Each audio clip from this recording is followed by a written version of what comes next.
Recently supreme court का एक landmark judgement जिसके अंदर ये बात को क्लैरिटी की है कि शादी का वादा करने पर लड़की जाकर रेप का इल्ज़ाम लगा देती है सामने वाले पे, तो उसमें काफ़ी राहत मिली।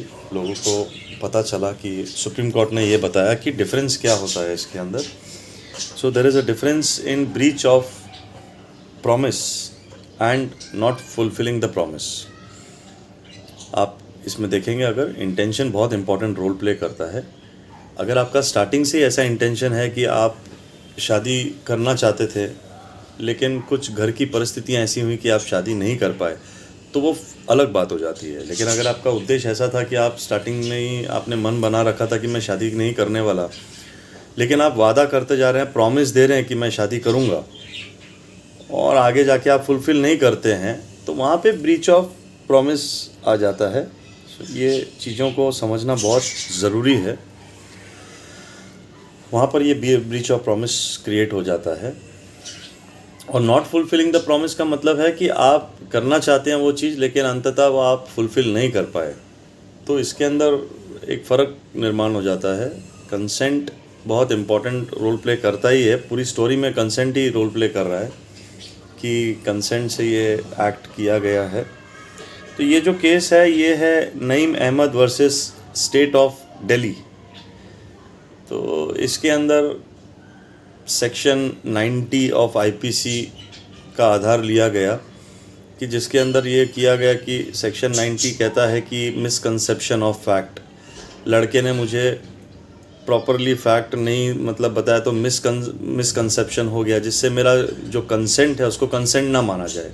इसने मुझे बोला मैं शादी करूँगा, ये करूँगा, वो करूँगा, तो मैं मिसकंसेप्शन हो गया और मैं शारीरिक संबंध के लिए कंसेंट मैंने हो गया, और उसको आप कंसेंट ना माने। ये कोई कंसेंट नहीं है मेरा। अगर इस तरह से लिया हुआ कंसेंट है तो उसको कंसेंट ना माना जाए।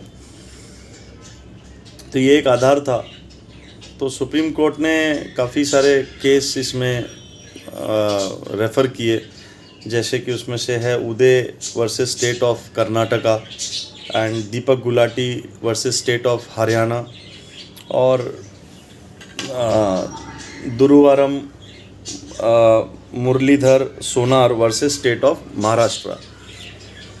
तो ये इससे क्या हो गया, डिटेल्ड एनालिसिस सुप्रीम कोर्ट ने की, जहाँ पे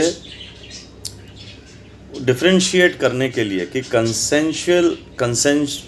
कंसेंटफुल रिलेशनशिप और रेप में क्या अंतर है। और उन्होंने ये भी कहा कि इसके अंदर एक डिफरेंस क्रिएट होता है जहाँ पे ब्रीच ऑफ प्रॉमिस और नॉट फुलफिलिंग द प्रॉमिस। देखिए, आप कोई ना कोई परिस्थिति है, अगर आप बाद में नहीं कर पाए शादी, तो लड़की जाके बोलती है मेरे साथ रेप हुआ। रेप का अर्थ है कि आप बिना कंसेंट के फोर्सफुली, सामने वाले की अनविलिंगनेस है और आप ये कृत्य कर रहे हैं। यहाँ पर ऐसा है, लड़के और लड़की ने आपस में कंसेंशुअल रिलेशनशिप किया, उसके बाद वो उस रिलेशनशिप को कैरी ऑन करते रहे। उसके दौरान वो सेवरल टाइम इंटरकोर्स करते थे, और अंततः लड़की ये बोलती है मैंने ये सब इसलिए किया क्योंकि तुमने कहा मुझसे शादी करोगे, पर अब तुम शादी नहीं कर रहे, तो मैं रेप का इल्ज़ाम लगाऊंगी। रेप का अर्थ अलग मायने में आता है, उसका पायदान अलग है। रेप का अर्थ है कि आपकी कोई कंसेंट नहीं है, सामने वाला आप पे फोर्सफुली आपके विलिंग के खिलाफ ये कृत्य कर रहा है। यहाँ पर आप कंसेंट दे रही हैं। आप कंसेंट, ठीक है, कुछ शर्तों के आधार पे होगा, पर अगर वो शर्तें वो नहीं पूरी कर पाया तो इसका मतलब वो रेप थोड़ी हो गया कि उसने रेप कर दिया। No, that will not amount to rape.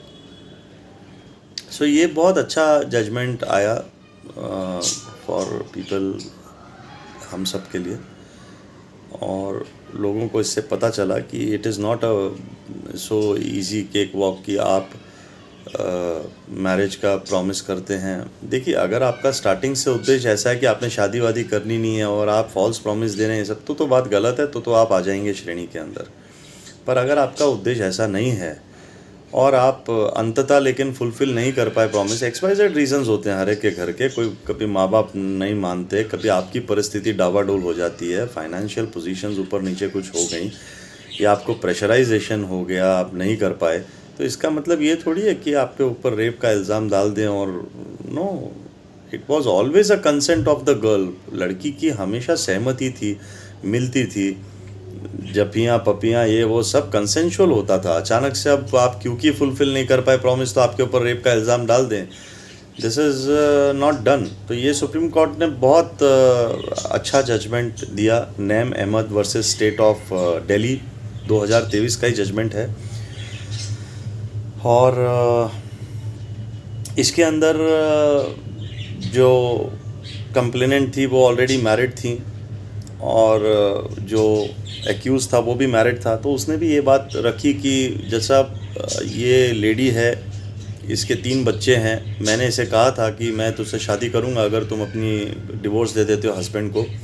तो औरत ने डिवोर्स दे दिया हस्बैंड को, और जब वो वापस आई शादी करने के लिए तो लड़का नहीं कर पाया। लड़के ने बताया भाई मैं नहीं कर पा रहा। तो लड़की उसके रिलेटिव और घर वालों के चली गई, उसकी वाइफ से मिली, and that she knew that he is married. वो औरत को पता था कि ये मैरिड है ऑलरेडी।